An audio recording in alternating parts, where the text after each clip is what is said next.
Oh, what is the Upskis, everybody? Welcome back to another episode of the GXGamerCast. We're on episode 156 of my little gaming show where once a week I just have to talk about video games, whether they're new video games that I'm playing today, old video games that I grew up with, it doesn't matter. Video games. And today we are taking a look at sequels. A bunch of sequels that, as far as I can tell, they do not exist, so I am going to try and put it out there and make these games a reality. If I put it out there, developers, all developers of every video game ever, obviously listen to the show and they take everything that I say to heart, and they will do anything I tell them. So yes, make all of these games that I'm about to talk about today a reality, but as of right now, they are not. So that is the sad part, but we'll be looking at sequels that do not exist yet today, and hopefully, like I said, goal being, we're going to get these one of these days. So we'll get into the sequel talk, but before we get there, let us discuss what I've been up to over the last week or so, as I always encourage you, the viewer, the listener. Let me know what y'all have been up to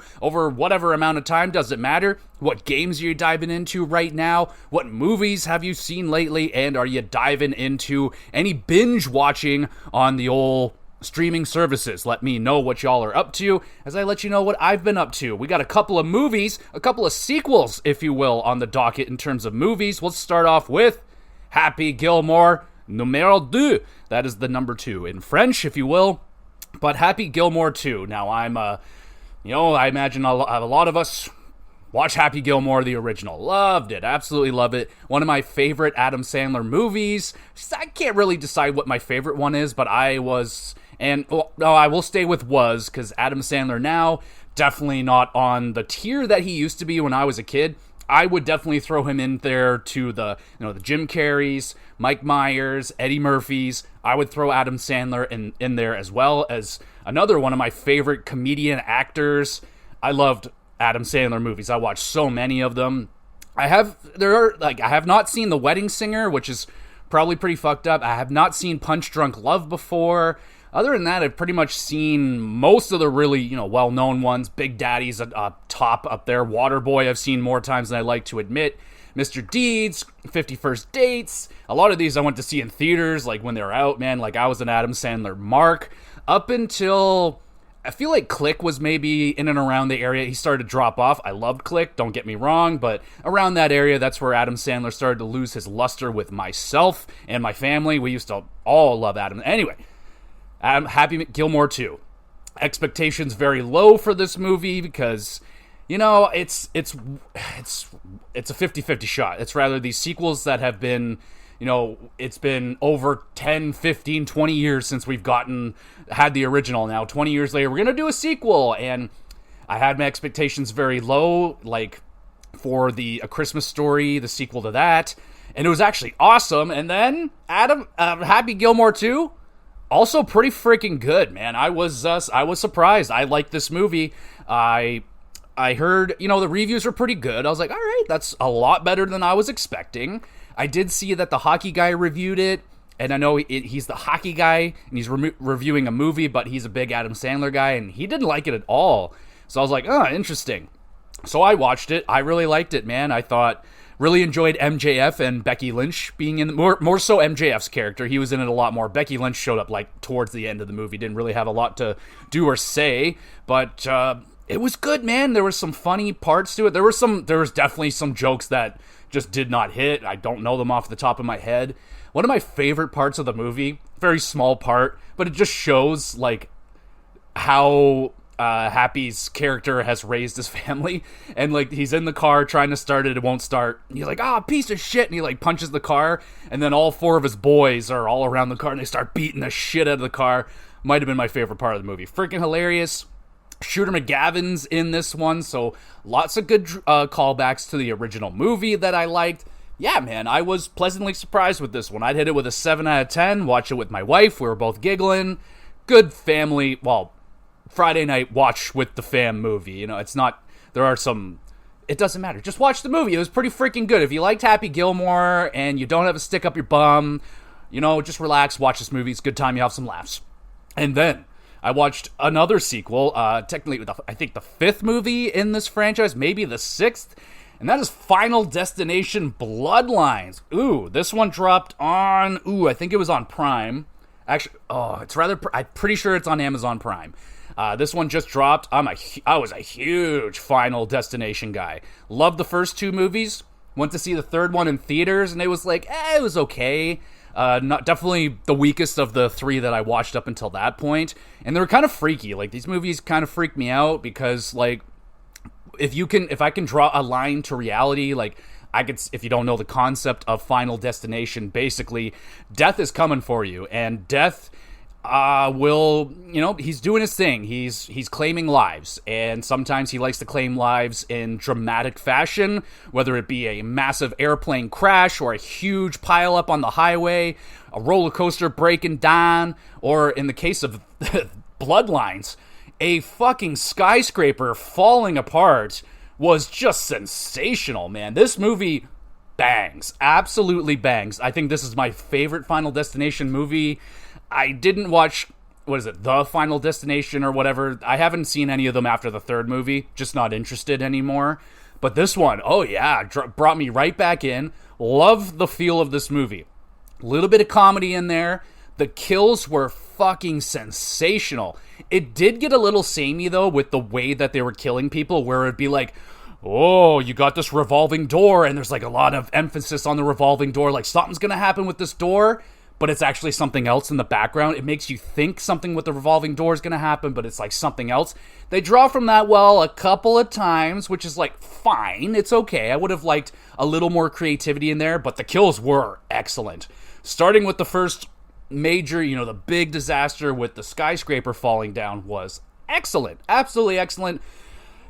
Did I like it better than the airplane in the first movie? It's up there, man. It's really, really good. I was not expecting that. One of the first shots of the film is a train track. I was like, ooh, we're gonna do a derail situation. Save that, put a pin in that for a little later. But damn, dude, this movie, kills were great. Really enjoyed the characters in this one, aside from maybe the main girl was a little bit like, she was alright, she's kind of going crazy because she can kind of she learns how to see these deaths incoming. Like, she's kind of looking around, she's like, alright, we got a rope here, we got an electrical wire, something bad's gonna happen, let's get the fuck out of here kind of deal. I'm like, yeah. But really enjoyed he's kind of the stepbrother, the oldest brother. He was excellent with all the tattoos and the piercings and stuff. Loved that character. The kill in the hospital with the fucking CAT scan thing. Oh my goodness. That might be one of the best kills I've ever seen. Phenomenal kill. Yeah, dude, this movie bangs. If you like Final Destination, must watch for sure. If you enjoy, I don't know what the hell kind of is. I guess it's a horror movie, but like kind of a thriller. I don't know. This is if you've not seen Final Destination, the concept of the movie is so cool. It's these people trying to cheat death, and death does not like being cheated. So he gets creative as well. It's a very, very delightful movie. I enjoyed it a lot. Was engaged from the beginning all the way to the end. Yeah, this was awesome. 8 out of 10. Great movie. Absolutely check that one out. I believe it is on Amazon Prime. And it just came out, so it's a good one. It was good. I've also been watching a lot of the Osbournes on YouTube. I forgot to mention this last week, but been binging the Osbournes, with the passing of Ozzy. I'm like, man, I gotta rewatch the Osbournes. And it happens to be on YouTube. You can watch it all for free there. It's great. It's all whole freaking Ozzy Osbourne YouTube channel. It's got everything you need, and it is excellent. I just love the fact that we were told that Ozzy was sober throughout the filming of this while it was going on, but then like a few years after it was over, it's like, oh my god, no way, the guy was not sober at all. And you can tell from episode 1 that he is not sober. Him fucking around with the remote, and just delightful, man. That's back when reality TV was pretty good. Now it's, reality TV, it's not real, obviously. It's all staged. But I like it. It's humble roots where it's just them living in their house, man. And it's a lot about their family life and the animals. So much about their animals. They have so many animals. And then just the shenanigans of Ozzy Osbourne being Ozzy Osbourne. It's fantastic. It's a great watch. I'm still enjoying it. I think that falls into the category of like the golden era of reality TV. I think the Osbournes is one of the best ones. So yeah, be my guest. It's on YouTube. Go at it. It's crazy. Speaking of crazy, my wife and I watched the Son of Sam tapes. That was on Netflix, just dropped.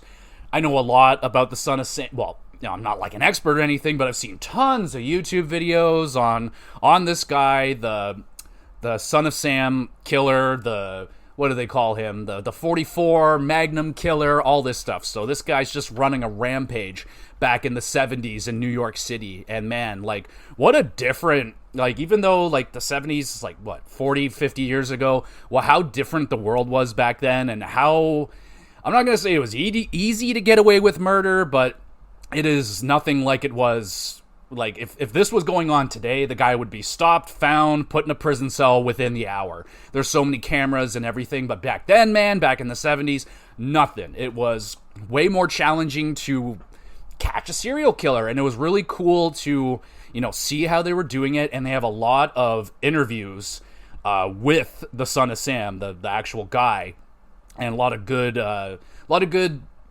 what would we say, information, very interesting monologues, and a lot of interesting, what we call interviews with the killer, very interesting, and they're playing that all along with, interviews of people that have been affected by this guy, and very interesting, man, very interesting, terrorizing. It must have been so scary to live in New York during that time, especially as a female, especially if you had dark hair or anything like that, man, like, just wild, and, just a different place was New York back then, man. Like, New York is this, everyone looks at it as this, landmark piece of the world, and it's amazing, and all this amazing shit happens, but it was so beat up and run down back in the day. Like, you would not recognize New York, the way it was back then to what it is now. Really interesting. I love these kind of things. I love history. I love all this stuff. Now, sadly, a lot of that stuff is always negative. We always look at the negative aspects of history instead of bringing up the positives as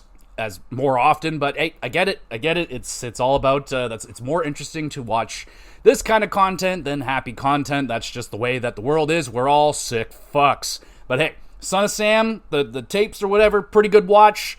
There's a ton of this kind of content, so if you like it, you like your murder mystery stuff, you're gonna get enjoyment out of this one as well. I enjoyed it, 7 out of 10.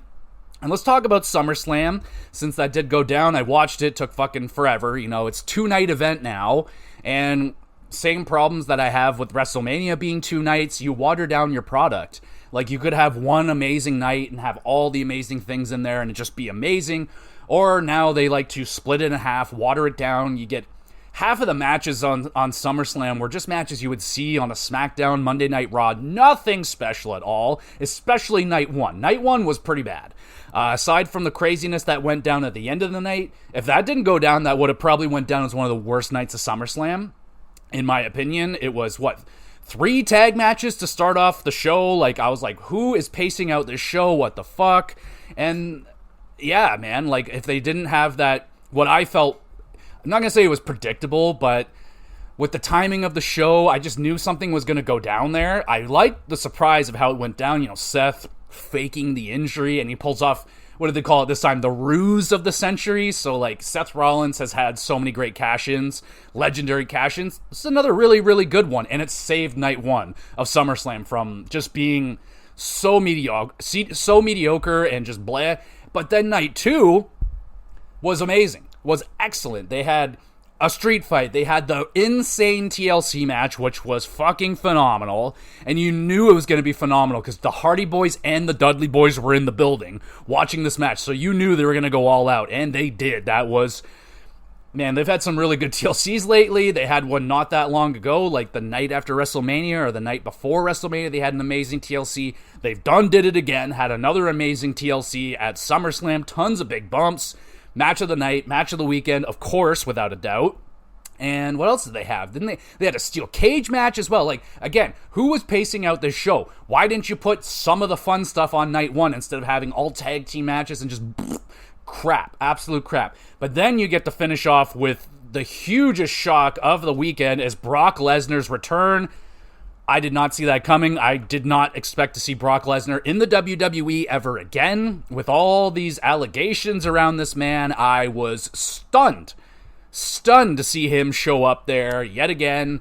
So there you go. WWE pulls out we're going to pull out the Brock Lesnar card. Here we go again. Not interested at all. I don't care about Brock Lesnar. It's the same thing. He does the same thing every time. Comes here, throws down 5,000 German suplexes, 180 F5s, and goes, ah, ah, and all that. And then he leaves. And there we go. So, hey, cool cash in.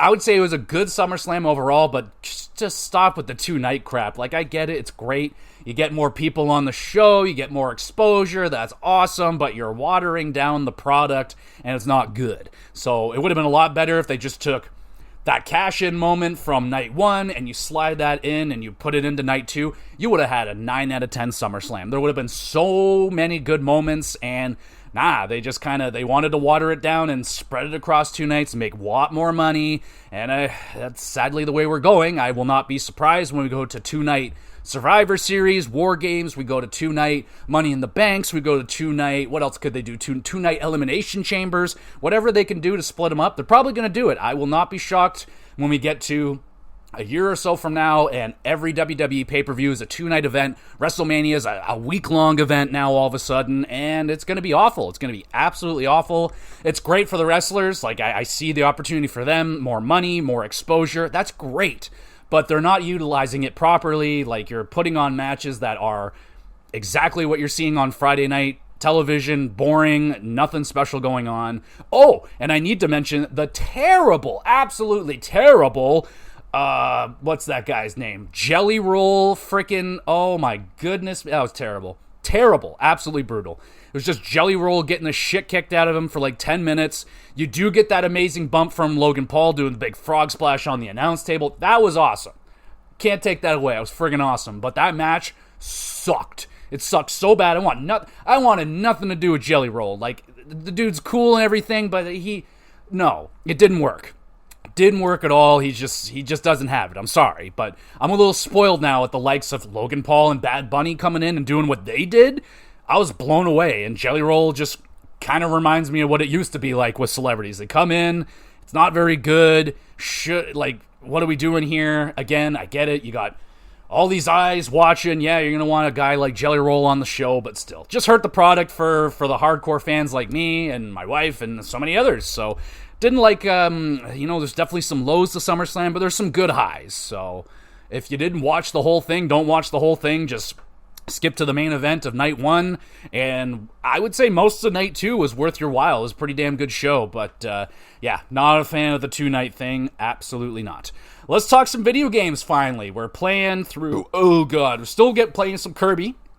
I have, gotten into, I think I'm like the third or fourth world now, so we're doing, really good. Oh my goodness. Doing very well with Kirby. I'm enjoying it a lot. Again, the music, sensational. The gameplay, really fun. I'm enjoying it. It's a good little game right there. And I'm done with Advance Wars. I tried like 3 or 4 times on that final mission. It's just asking too much. It's a 30-turn match. Like, you got to do the thing in 30 turns. You can't really figure out if you're going to win this thing until, like, turn 18. That's when about you can figure out, it's like, all right, I don't have this. And it's just too much, man. That final mission's too much. Even for a veteran like me, like, I was like, nah, man, this is too much of a grind. It's too hard. Like, bless anybody that had managed to get through the final mission and Advance Wars 2, because I can't fucking do it. I don't want to do it. It's too tedious. It's just too much. It's such an annoying map. Like, the guy, he's got you covered he's pretty much checkmate me at every corner, everything that I've tried. They have it set up. It's like, all right, if you try to go here, there's a helicopter there. If I try to go over here, there's missiles. If I try to go over here, well, there's a ginormous fucking laser that destroys me every 7 turns. If I go this way, he's just gonna bomb me. So this is fair. So yeah, just found it to be incredibly unfair, unsatisfying. The last third of Advance Wars 2 was just rough, bro. I did not have a great time with it. Very grindy. So overall, again, the Advance Wars 1 and 2 reboot package is awesome. If you like these tile turn-based, I lost my complete vocabulary there.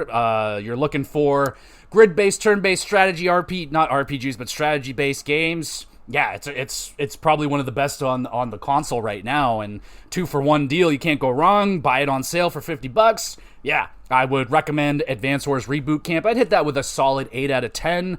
I would have pushed it up to an 8.5 if the last few missions there were not so fucking tedious, but they are very tedious. So drops it a point there, but 8 out of 10. That's a banger. Really good RPG. I'm losing my words, bro. Real-time strategy game. There you go. Let's stick with that. Metaphor Refantasio. Come on, Don. We are playing the shit out of this game now.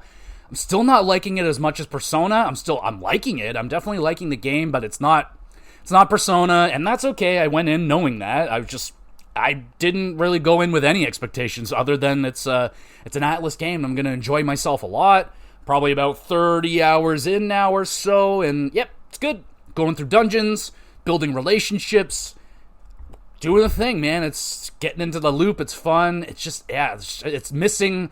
It just isn't connecting with me the way that Persona does because of the whole school thing. Like, we all went to school, or at least a lot of us went to school. I can connect with that, and I'm like, oh yeah, fucking school, you know?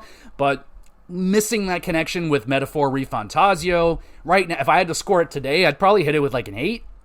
8.5, maybe, something like that. Still waiting for like this wow moment, waiting for this undeniable thing to happen in the game where I'm like, oh, here's where the 10 out of 10 start coming in and all that.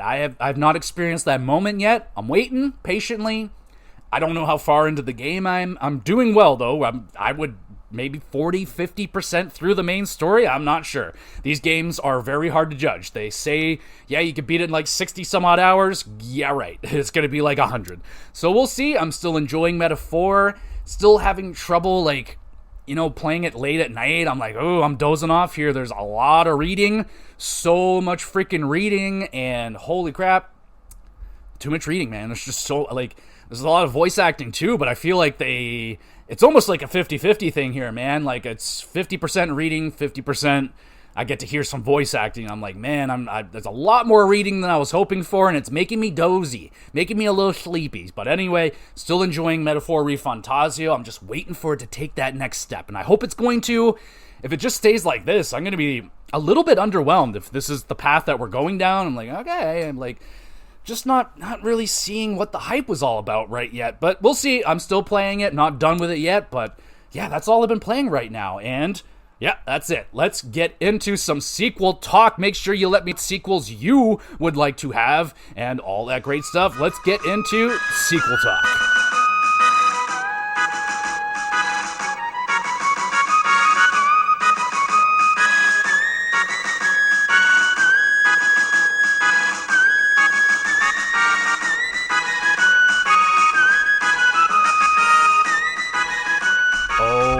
Oh, baby. Whenever I can stick in freaking Frog's theme from Chrono Trigger, I'm doing it, bro. That song still to this day gives me chills every time I listen to it. Might be my favorite song ever in video games. It is just the freaking best. And yes, a little bit of a spoiler, Chrono Trigger is going to be on this list a little bit later, but we'll get there when I get there. And we're kicking off this list, if you don't, we're doing sequels here that don't exist yet, just in case you didn't get the memo. So let's dive in here. We're starting off with a game that I cannot stop thinking about. I have its predecessor currently downloaded on my PlayStation. I want to play it. I talk about it. I swear every week it comes up in conversation because I just love this game so much. Do you know what it is? It's XCOM. Where's XCOM 3, y'all? Where the fuck is XCOM 3, y'all? I've been waiting since 2017. Where's your next game at? Maybe they've already done a game. I haven't seen XCOM 3 out on the market yet. Where the hell is my XCOM 3 at? XCOM 1 and 2 are some of my favorite games ever, period. That's it. Don't even. Love those games so much. I can't stop thinking about them. Probably my favorite. I keep wanting to say RPG today for strategy games, but my favorite strategy game. I don't even care the fact that I can run right up to an alien, have a 99.9% chance of shooting him right in the face. My shotgun is right in your face, and I still miss. Love it. Love it. I don't even care. Man. All those times, it's hard as hell, and I need more XCOM, man. I do still have the opportunity to go back and play the DLC for XCOM 2, because I got XCOM 2 like day one it came out. I got it in the Humble Bundle for free. Shout out Humble Bundle for that. That was amazing of you. And yeah, I don't have that anymore, but I got it just so I can get my hands on XCOM 2 day one for a very reasonable price. Played the shit out of it, still want to play it. And my favorite thing about XCOM is naming my soldiers after my friends and family, and then watching them all die in the battlefield. Like, Grandma, no! And it's like, shit, my grandma, she was my number one, like, big gunner. It's so funny watching Grandma with the big chain gun running around and rocket launchers and shit, and then Grandma gets taken out by an alien, and I'm just like, holy crap. I remember telling my grandma about that. I'm like, yo, Grandma, I made you in this video game. You got slaughtered, y'all. I sent you in there on a suicide mission to blow up this building. And mission accomplished, Grandma. You fucking dead. But it's okay. I made another grandma. New grandma. So you could just rename them. But, oh, I want to go in there. I have so many new friends and stuff like that I want to put into the game. I want to put my cats in the game so I can sit there and have Ron and Riblet. Those are the name of my cats. I have more cats here. Let's just name them all. We got Schmelly, Boo Boo, and Pumpkin. So that's the cats' names. They're all going to be in there, and I'm going to try my best to keep them alive. Admittedly, I would just reload. If someone I really liked or was very powerful, they get killed, just hit the old reload button. Let's try that one again. No problem doing that. So not a lot of people went down, but I would even put enemies in my game. It's like, yo, I don't like this guy. Let's put him in there and just make him my suicide guy. Oh, you go out and scan out some. Oh, he's dead. Oh no, that sucks. But seriously, where the hell is XCOM 3? I haven't heard a sniff of this thing. I haven't heard anything about XCOM or what their next project is or what they have done recently or even a game that is like XCOM. Like, nothing. Absolutely nothing. It is a huge gaping hole in my gamer heart right now, and I need it to be filled with some XCOM 3. So please, please, please give me XCOM 3. And let me know if you are in agreement with any of these sequels. I'm going to miss some. Obviously, going to miss some. I have another list going as well. I have part 2 already underway, so we can come back and revisit this one. Don't worry about that. If your favorite non-existing sequel is not on this list, it may be on the second one. I can always add it, so you're okay. All right, so I know that I started off with a 3. There's not that many 3s on the list. We got 1, 2, 3, 4, 5-ish on the list out of like the 14 that I have. Most of them are actual sequels. And let's get to an actual sequel that I would love to have. I would love to have all of these. But I played Gunstar Heroes for the first time this year and loved it. It was so much fun. Absolutely loved it. Would have loved to have played that game as a kid. Co-op with my sister, co-op with my dad, friends, anything. This game rules. And I was shocked to find out that there was not a sequel to this game. I was like, no shit, really? And it just seems like a game prime for a sequel on, a Sega. Whatever, I think it came out on Genesis. And why is there no Gunstar Heroes 2? Is it not a beloved game on the system? Is it not one of the best ones? It's one of the best Sega games that I've ever played. I enjoyed it more than Sonic the Hedgehog 2. I really enjoyed Gunstar Heroes. It's kind of like Mega Man. It's kind of like Sega's Mega Man, like you're mixed with Contra. Mix it in with Contra, you kind of get what Gunstar Heroes is all about. You pick certain weapons and you're going through the levels. You're just shooting shit, man. Just shooting everything on the screen. You got it's a little bit tough. Like I had a tough time getting through the game, but kind of falls into that category of old school hard, like how games were harder back in the day because they couldn't make them all that long. If you're really good at Gunstar Heroes, I imagine you can get through it in like an hour or something, like maybe even less. But it took me quite a few tries to get through it. I really, really enjoyed Gunstar Heroes. The art style's great.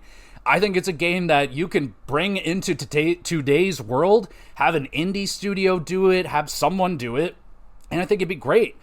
Co-op, you can even go up to like 4 players on this bitch, I bet, and it'd be freaking awesome. 4-player split screen, that'd be sick. Make more things on screen, have bigger, badder enemies, have some bigger, badder boss fights, more power-ups, more weapons, more characters to use. Yeah. So I was stunned. I was absolutely stunned that there was not a Gunstar Heroes 2, considering how much praise this game got when it came out, how much its legacy is held up. Like, whenever people talk about the old Sega Genesis, Gunstar Heroes is always on that list, man, of great games. It holds up. I played it this year, and it was delightfully fun. Still a very fun video game today. Art style holds up. That 2D side-scrolling, oh, fuck yeah. Oh, fuck yeah. Someone get onto the Gunstar Heroes 2, please. What are we doing? Okay, we go to a little bit more of a modern game here, and that is Sleeping Dogs 2. And yes, I have played Sleeping Dogs 1. Awesome game. Super underrated. It absolutely falls in that category of like, it's on every underrated list, but it deserves to be there because not a lot of people have played it. Everyone's like, where's my Grand Theft Auto 6? Where's my Saints Row 20? Where's whatever's next? And like, yo, have you played Sleeping Dogs? Don't sleep on Sleeping Dogs, because it depends on what you felt towards Saints Row. Might be a better choice for you. Depends what you liked of Saints Row. Did you like Saints Row 1 and 2, or when it was a little more serious? Or did you like Saints Row 3, 4, and beyond, where they just went off the rails? Everything's ridiculous now. We're superheroes, giant dildos, there's just cocks everywhere, dick jokes, fart jokes. If you like that kind of style, then maybe Sleeping Dogs. Sleeping Dogs is a little more hardcore, a little more realistic. It's a beautiful game, a great open world to play around in. The combat's fun, the story's good. I don't know what, there's tons to like about this game. It's still very, very playable today. There's like a PS4 upgrade, there's upgrades for it, and yeah, it's a delightful game. Absolutely delightful. I try to think how long ago I played this game. It was quite a while ago, and yeah, dude, if you are still looking for something to scratch that Grand Theft Auto itch, because we're still like a year or so away from Grand Theft Auto 6, and who the fuck knows what's going to happen when that game comes out. Like, is it going to be playable? Is it going to be good?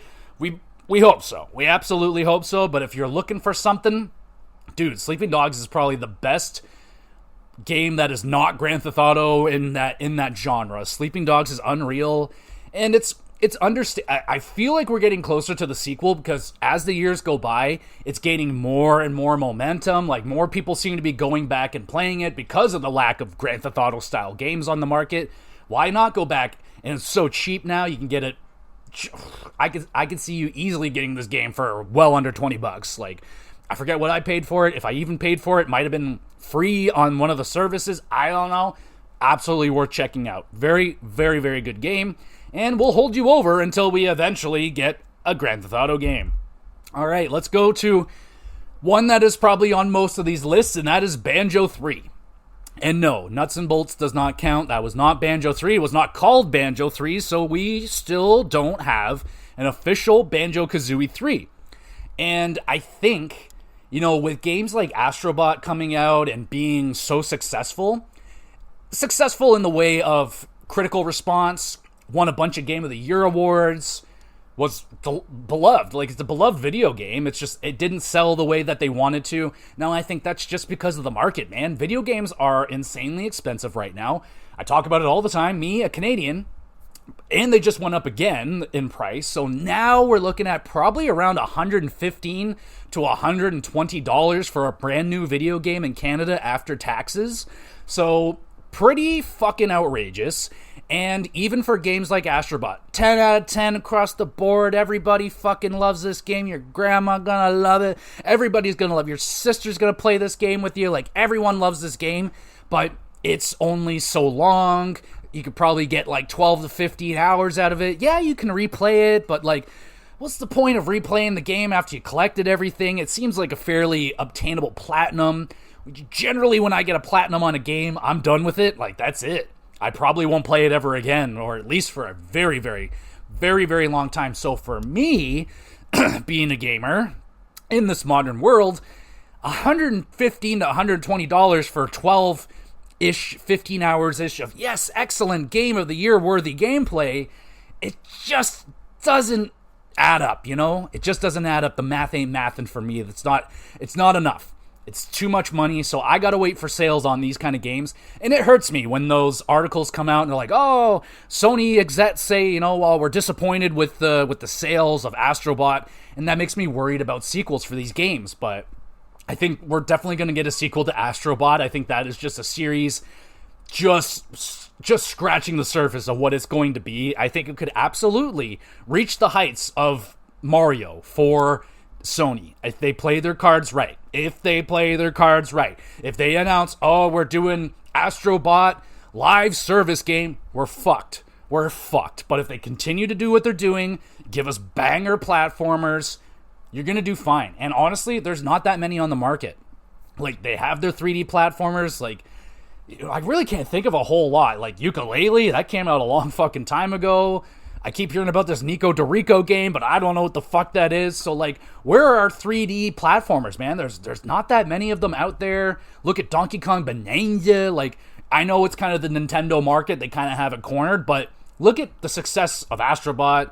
I think what fucking game am I even talking about right now? I kind of lost track of what I'm doing. Banjo. Whoa, that's what I was talking about. Holy shit. All right, let's try and bring it back. I could definitely see a Banjo 3E, whatever they want to call it. Banjo, I think 3E is probably the general term that would work, or you could just call it Banjo-Kazooie 3. I think that would also work, but I think 3E fits into, the marketing of the game. It's kind of goofy and silly, but again, you give us a modern, I want it to be like Jak 1 style, where it's kind of a big world, interconnectable levels, and everything's just kind of one massive piece with a bunch of collectibles and goofy characters, great soundtrack, give me fun boss fights. You're gonna have a winner there, man. Like, it doesn't have to be Rare that's making it. Give it to a company with a bunch of people that grew up on these kind of games, and all they want to do is just recreate one of their childhood favorites in a modern setting. It's gonna be amazing. So get on it. Xbox, what are we doing here? So, got to get it done. It could potentially, who knows, maybe if they do a Banjo 3E, maybe that becomes the Astrobot for Xbox, becomes the true mascot that I don't know if a Banjo-Kazooie would really fit in as the Xbox mascot. I think it's still like Master Chief and shit, but, Master Chief's kind of on his way to PlayStation, so who knows? I don't know what's going on, but Banjo 3, give me a big open world with interconnected levels. I think it would be amazing. Really fucking awesome. It'd look amazing in today's nice, colorful worlds. Oh, yeah. And could they do something like co-op? Would there be something that you can do with that? Like, have a buddy come with you, or someone can play as Kazooie or something? I don't know. Just throwing out some ideas. I don't really know exactly what I would want out of all these games, but I think I know what I want out of Banjo 3. I think they know what people want. But instead, they gave us this nuts and bolts bullshit. And again, there's probably some really cool mechanics in that I would not be mad if they brought over some of the building mechanics, but don't make that the whole game. Like, give us the 3D levels, and we're collecting fucking this and we're collecting that. That's what people want. They didn't want building shit, but I think you can still keep that in there. Like, oh, hey, there's like multiple ways to get through this level. You can fly through it, you can fucking drive through it, you can tank through it. Like, you should, try something like that. I think that'd be really cool. So that's what I'm thinking on Banjo 3E. Let's talk about some racing. Now, there's a racing franchise that I adored on PS3. Haven't really heard much about it ever since, and that franchise is MotorStorm. Where the hell? Give me a MotorStorm 2, damn it. I want MotorStorm 2. I loved MotorStorm, the original game. I thought it was one of the best looking games of that generation. Like, holy jumping, those games were sweet. And if you don't know what MotorStorm is, it's just a racing game, but it's all the like extreme vehicles. You got like monster trucks, race trucks, rally trucks, you got motorcycles, ATVs, like rally cars. They got fucking transport truck things. Like, they got a bunch of stuff. And you're just you're driving on these like really wild tracks. Like, you're driving on the side of an active volcano, you're driving through the jungle, your fucking cars are exploding, people are flipping each other off. I think if they add in some more combat to it, add in a combat mode, like have one for racing, do your racing, and try not to explode, because you got this boost meter. You can use your boost to make you go faster, but if you fill it up too much, you explode, and you don't want to explode, obviously. They can do a lot with that, man. They can have elimination style races, which they probably already did, but last three people in the race fucking explode. You just keep going, and I want them to add in that combat. I think, because I remember playing as the ATV and the motorcycle. You can like flip people off. You can like, just waving at them. You could taunt them and shit. I thought that was cool. And I'm pretty sure you can hit each other. You can hit another biker as long as they're on a bike. Like, obviously you can't punch a guy in his car. But fuck, go straight up fucking road rash. Give them baseball bats. Give me chains. Let me fucking whack people's cars and like try to pop their tires. Make it harder for them to drive, and like just make it a little more, like, that was the thing that it captured, I think, the best, was just chaos.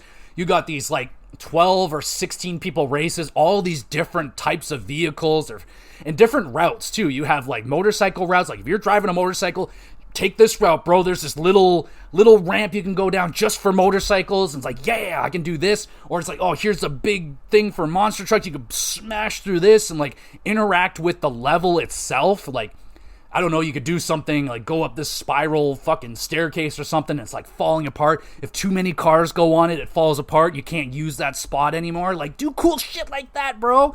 And of course, the online, like I said, you could, like, I would really like it to be both. I would like it to be a vehicle combat and racing. I think that's not done enough. I think they like to stick to one or the other. But I think if you could do both with MotorStorm, I think it'd be really cool. Throw some missiles on some people, like have like certain vehicles have special moves, like, oh, if you're the monster truck, you can shoot a giant monster wheel out or something, or you're the rally truck, you can shoot a missile, or if you're this, you shoot out oil, or like, everyone can make everything feel like classes and all that, so you can upgrade them. Like now we're looking at like live service. I don't want anything to be live service ever. That's just me. Except for like my sports games. I think sports games would do well in a live service function, but outside of that, I don't know. But MotorStorm 2, give me all that. I think you got yourself a banger, man. Or, hear me out. I know Forza 5 just dropped on PlayStation, but it seems like that was a market that needed to be cared for. A nice open world driving game where you can do so much shit. Maybe MotorStorm could do that.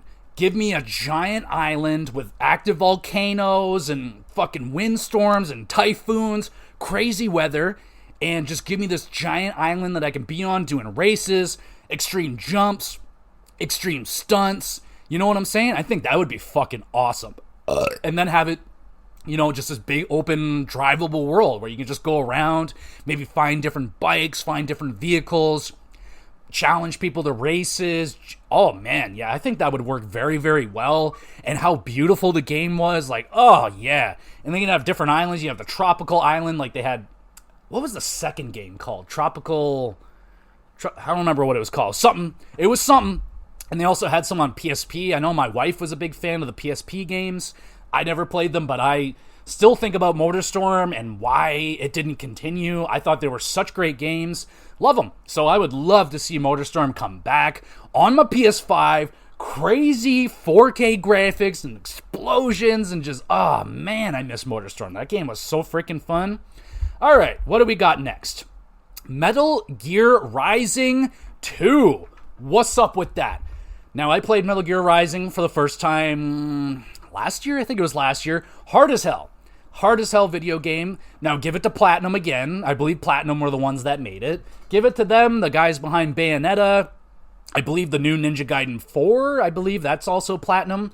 Give it to them. They know these kind of hack and slashy games, but I want some more, man. I want some more Raiden. I want some more of this the Metal Gear world, but in a hack and slasher. Yeah, dude.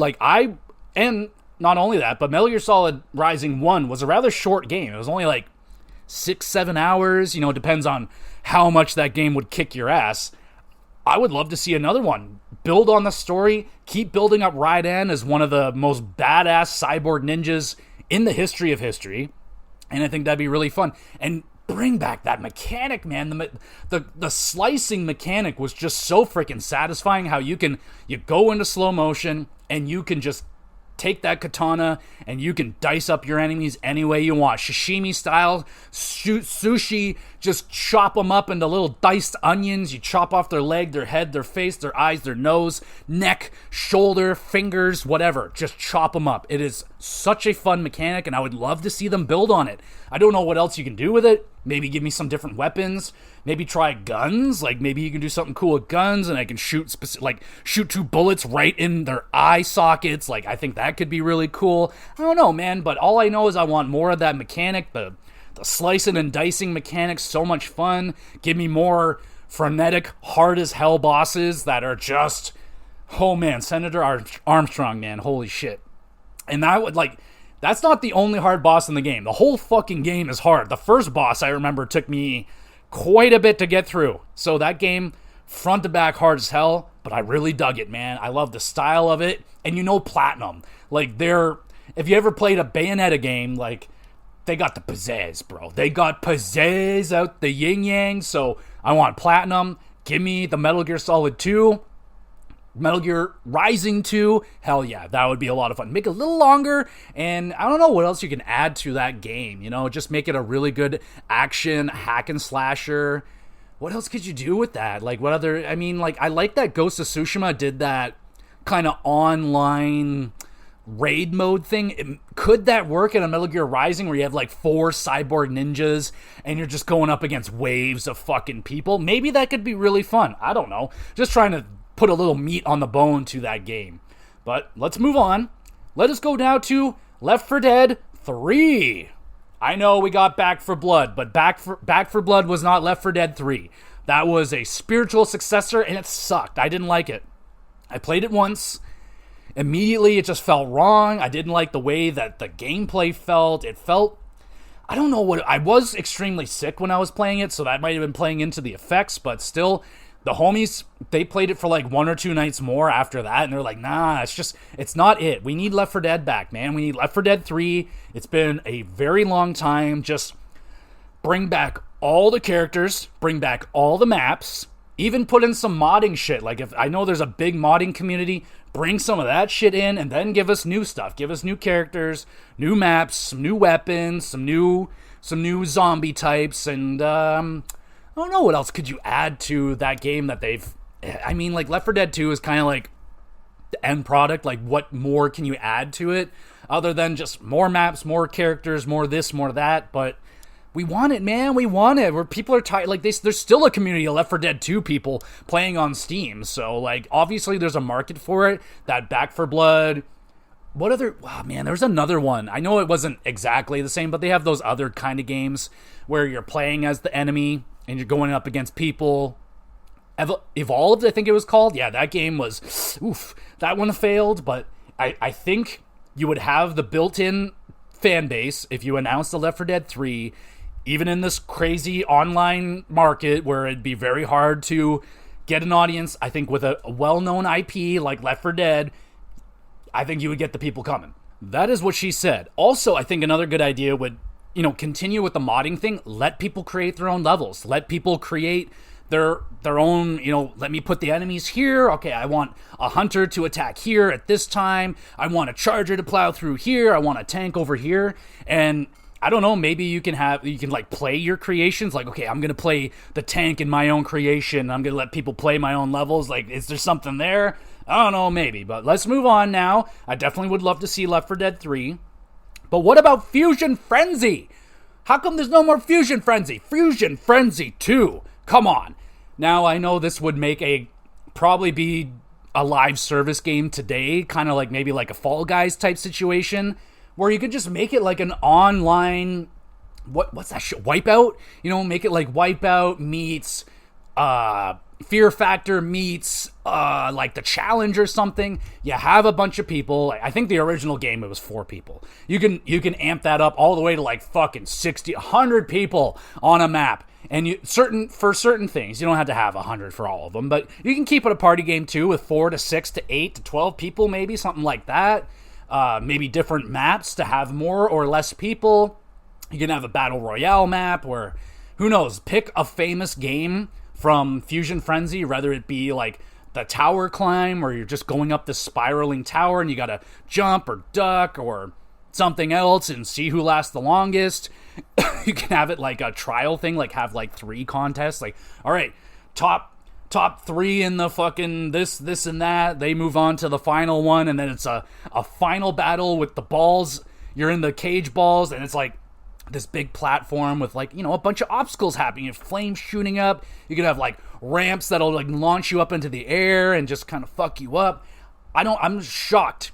Now, I know there's not a lot of love with Fusion Frenzy. I feel like I'm a little bit on an island of my own. I loved Fusion Frenzy. Now, I only had an Xbox for like 2 weeks, but I played a lot of Fusion Frenzy, man. With people, without people. I liked it. I thought it was fun. I grew up, I had Crash Bash, which kind of made me feel like that, but add in a lot more mini games. There was not a lot of mini games in the original, and I don't even know like what Was there like a board you're on and you're going? I don't remember what the end goal was to Fusion Frenzy. I don't remember how you win, but make it more of a game. Make boards, make it Mario Party style, or push towards the Fall Guys live service situation where you can have like 20, 30 people in a lobby playing these games and last one to survive wins. You could do shit like that. I don't know. But I'm surprised that Fusion Frenzy didn't take off as like the party game for Xbox, considering there was Xbox Live, have everyone go online, challenge each other in ranked matches and shit like that. I don't think it would do amazingly well or anything, but I want it, damn it. Give me it. I'd love to play a little Fusion. Make it free. Make it free for everybody. Oh, yeah? Now I'm really pushing for it. All right. Let's move on to Super Meat Boy 2. Where the fuck is my Super... They re-release it. There's this special edition. Now they're doing 3D. Like, okay. Why haven't we had a Super Meat Boy 2 yet? Like, where the hell is it? Like, it was such a fucking good game, man. The controls were perfect. The style, the pizzazz. I love the pizzazz of Super Meat Boy. You're this little wad of meat, and you're making these little meaty sounds all over the place. I fucking love it. It's just one of those platformers that kind of made me forget about Mario. Like, I'm playing this, I'm like, yo, this feels as good, if not better, than a Mario game. Like, I was just blown away. And that was one of the early indie games that I played where I was like, yo, this is amazing. Like, the controls are so good. Like, this is not some Flash game on Newgrounds. No. This is amazing. This is some of the best games I've ever played are indie games. And I would love to see Super Meat Boy 2 with that charming art style, the zany characters, man, that little baby or whatever the hell in the jar, like, so good, so funny, tons of style, love it. And of course, my favorite mechanic in that game is the dying. Whenever you die, it like records it, and then when you get through the level, you finally beat it, it shows all your failed attempts, and it's so satisfying watching that one little piece of meat finally break out from all the bullshit, from getting killed from buzzsaws and lasers and rockets and all this shit that they're putting at you, and you finally make it through, and that one little piece of meat finally makes it to the girl, and you're like, yes! And it was so hard. I can't believe they haven't made another one. Like with Celeste and like just the love of hard indie video games. I'm shocked we have not seen Super Meat Boy come back yet. It's nice to see that they're still got a little bit of meat on that bone where they're like, yo, let's make it 3D. Let's do this. Let's do that. Re-release it. People still eating it up and loving it. I think you got a market for Super Meat Boy 2, and I think you should do it. So let's do that. Okay. Who's next? We got L.A. Noire Numero 2. Now, I don't think we'll ever see this game because it's at least under Rockstar. We'll probably never see it. Maybe Rockstar eventually license out some of their IPs and let some other people take a crack at it. But I would love to see like a Quantum Dream, someone like the team behind Heavy Rain and Detroit Become Human take on L.A. Noire. I think that would be really cool. Or like maybe Telltale could do something with that. Maybe make it... I don't know, because like the whole concept of L.A. Noire, why they made it, is like, we can make these realistic looking face animations, and yes, they're not great now, but they were fucking crazy back then, bro. When this game came out, it was got to be the most realistic looking people, and it was still a little off, right? It was still a little funky. There's still some weird animations, absolutely, but we're getting better and better. Like, look at the games like Hellblade 2, how realistic some of those people look in those games. Some of the Call of Duty graphics looking crazy nowadays. I think you can really get back to this one and make it not so goofy. You can really get the emotions proper, like facial scan recognition's gotten even crazier since 2010. We got 15 years or so now of new technology, and I think they can crush it with this one. I loved L.A. Noire. I thought it was awesome. I just like that it was different from your usual Grand Theft Auto. It's not just running people over in the streets and shooting up everything. It was a different pacing, and I liked it. I thought it was good. I know not a lot of people jived with L.A. Noire, but I did. I really liked it. I like the story. I like the detective work. I just think they might have shot that shot a little bit early. You know, I think it was around 2010 when that game came out. So, like, yeah, we're in the HD era. They're pretty in there. They're feeling comfortable. But now we're in 4K, 8K. Like, just imagine what an LA Noire 2 would look like on a fucking modern PC right now. Like, whoo, that'd be crazy. I wouldn't hold my breath for this one because it is Rockstar and they don't make anything anymore. They went from making 2 to 3 games a year to once every 20 years. So we're lucky we're getting Grand Theft Auto 6 and not another re-release of Grand Theft Auto 5. But here's the hoping. One day we'll get a very realistic looking LA Noire and people won't make fun of how goofy they are. And yeah, but anyway, well, it could definitely be a meme machine like it was the first time around. But hey, maybe not so much. Oh, geez. Now we're getting to the real big hitters right here. These are ones that I would do horrible things to see these games actually be a thing. And up first, Chrono Trigger 2. Come on down.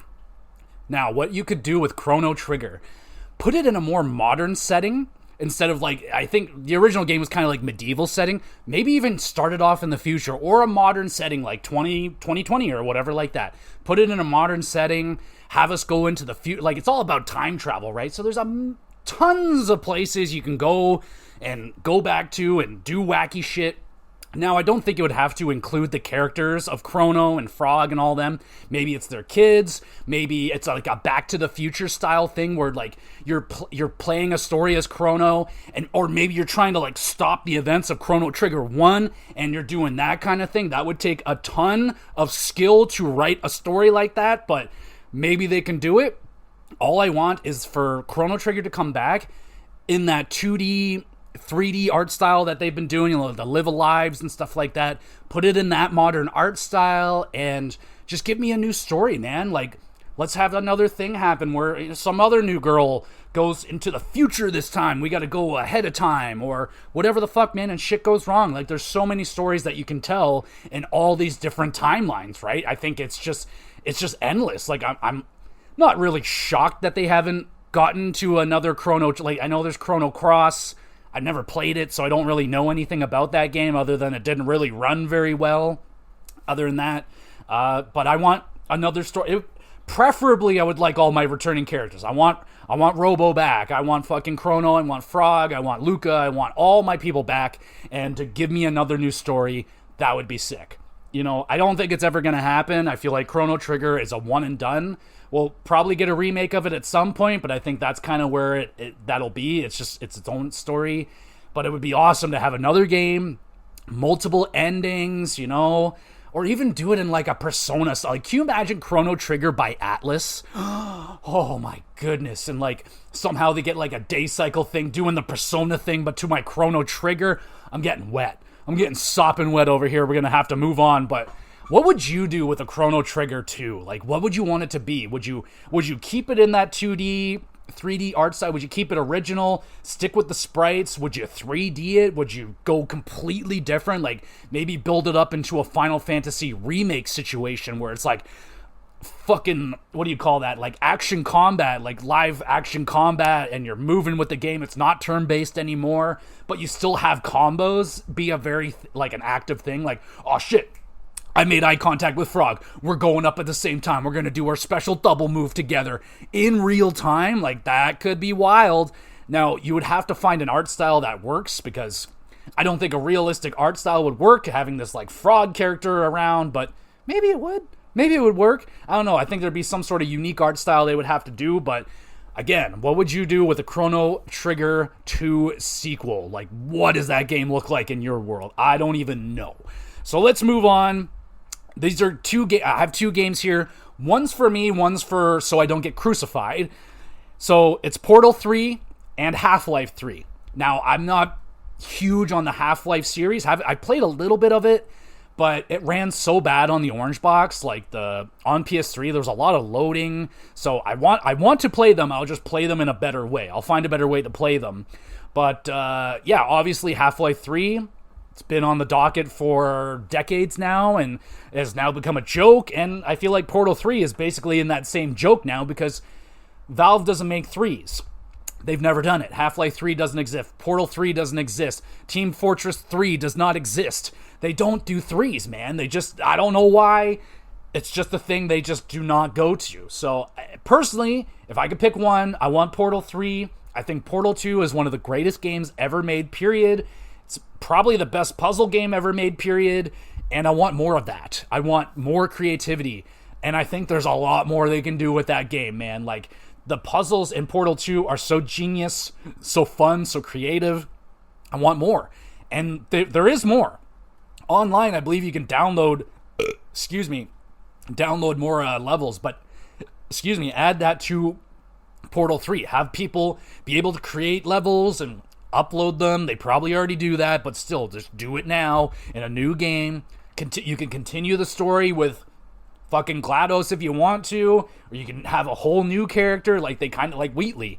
They did both with Portal 2. They brought in GLaDOS, but they also had a new guy. They could just do a totally new thing. Like, they left the ending of the second game, they left it pretty open, man. Like, they could come back to the same place with like a new person, and maybe the main character of the first two games comes back. Maybe she's running the organization now, and she's the crazy mad person you got to stop.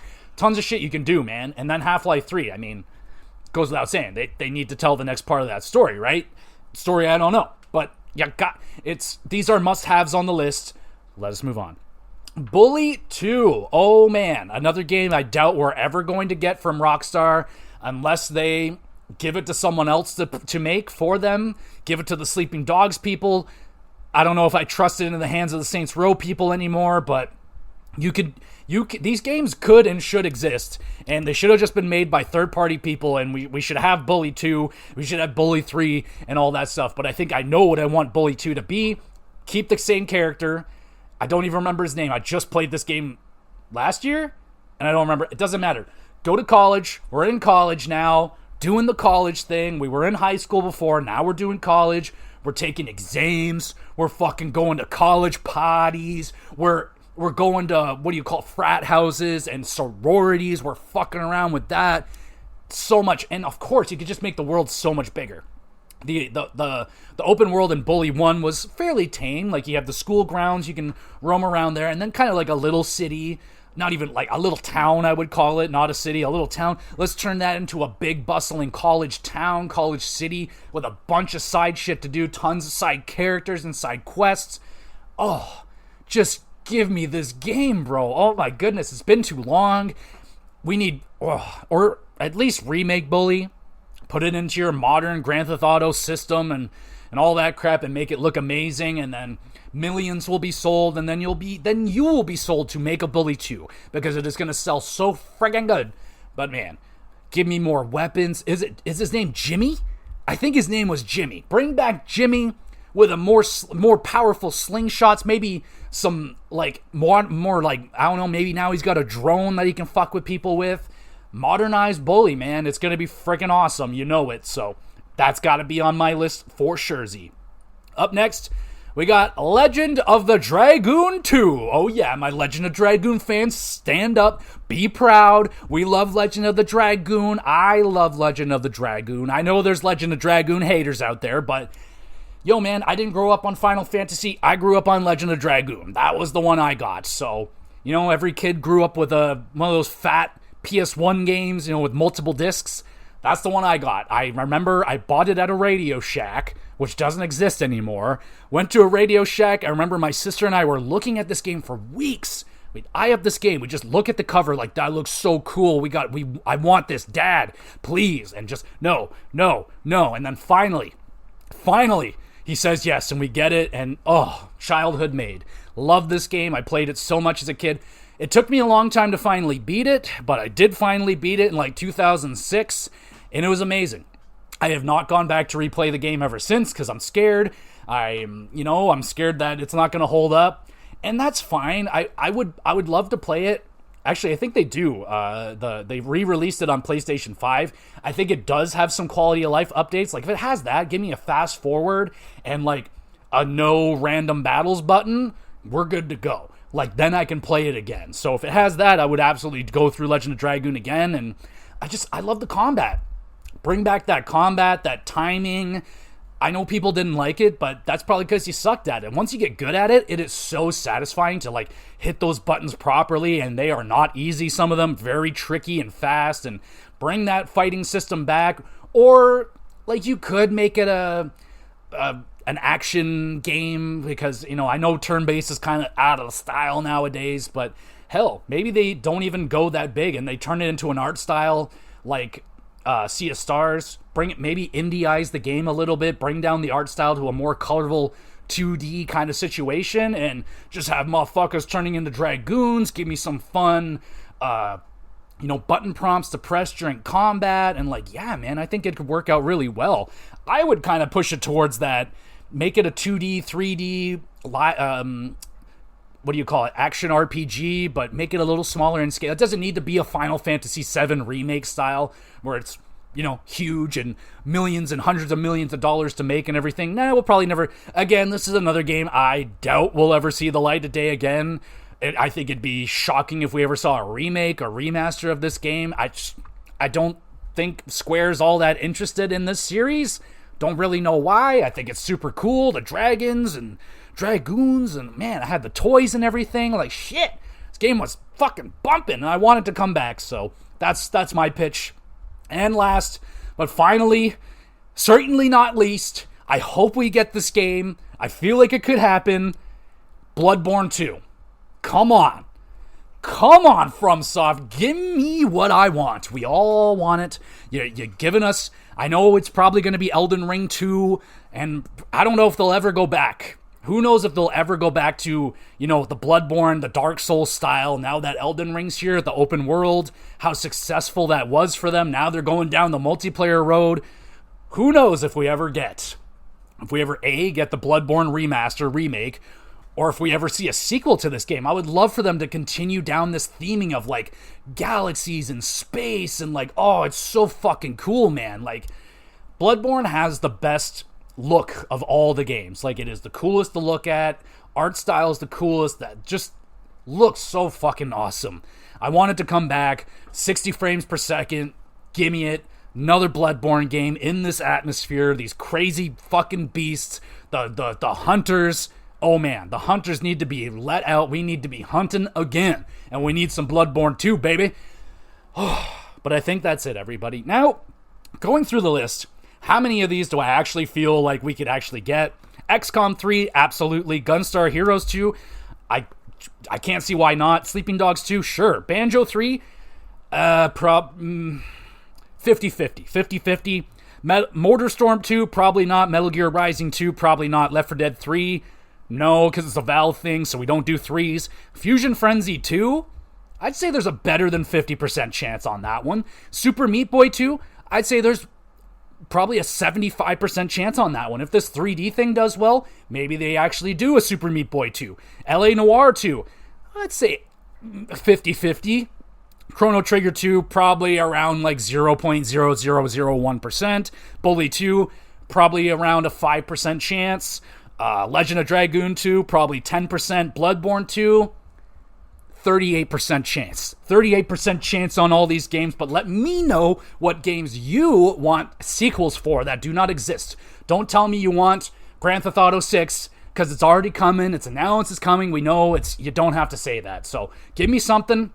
If I really like it, I'll add it to my list. I have 1, 2, 3, 4, 5, 6, 7 more games on my next list. So if I can get 7 or 8 more, we got enough for another list. So I just keep thinking about games that could use a sequel. And yeah, really fun. That was a fun one to do. Let me know what sequels you would like. What sequels? What did I get any slam dunks here? Did you like any of my ideas? Do you like anything here? Any game developers want to pay me a sum of money for some of these ideas? That would be great. Get in touch and pay the man. Pay me. So there we go, everybody. Another episode done. Hopefully you enjoyed it. If you did, make sure you're reviewing and sharing the podcast around wherever you're listening to it. You can drop a comment on Spotify. They do that now. So you want drop a comment. You want a question answered on the podcast. Anything about wrestling, video games, or hockey. Those are the things I love. So pretty good at answering those kind of questions. You can try some other questions. Results may vary. I also upload all these episodes to the YouTube channel, GamerGX Videos. Go over there, link in the description, subscribe, please and thank you. And you can drop comments on the videos there. Again, if you want questions answered, leave them on Spotify, YouTube. I do have a Twitter, but I'm not very active on there because, it's Twitter. But other than that, in terms of what else I got going on with the podcast right now, still on my break for wrestling. I feel like I'll get back to it at some point. I just need a break from it, man. I just need a reset. So hopefully, if I don't get back to doing them like the weekly thing, I do still want to review pay-per-views. I was going to do SummerSlam, but the whole 2-night thing just threw me off. I was like, I don't want to do 2 nights. So maybe the next single night pay-per-view I'll do a review for. We'll see about that. And then hockey. I don't know about hockey, man. I don't know if I'm going to come back for hockey. There's just so many better hockey podcasts out there. We all seem to say the same fucking thing. So I kind of find my opinion on hockey to be a little bit redundant because it's just kind of me rehashing the news that I hear on all my hockey podcasts. I love hockey, don't get me wrong. I could talk about it all freaking day, but I don't know. It's just become more of a chore, so I still love doing the GamerCast. The GamerCast is not a chore for me at all. I love talking about video games and the stuff that I'm up to, playing and watching and all that shit, so that one's still going strong. The next episode, I don't really have any, solidified ideas. I got more lists. I got versus ideas. I can pick out a game and just do a game again. I don't think I'll be getting through Metaphor Refantasio by next week's time, so maybe 2 weeks from now we'll be able to get that one done. I'm kind of working on a Kirby, but I don't know if there's enough meat on the bone for a Kirby episode. Yeah, so I'll just keep playing video games and I'll come up with some sort of topic we'll talk about, and we'll be back again with some more GX Plus Cast.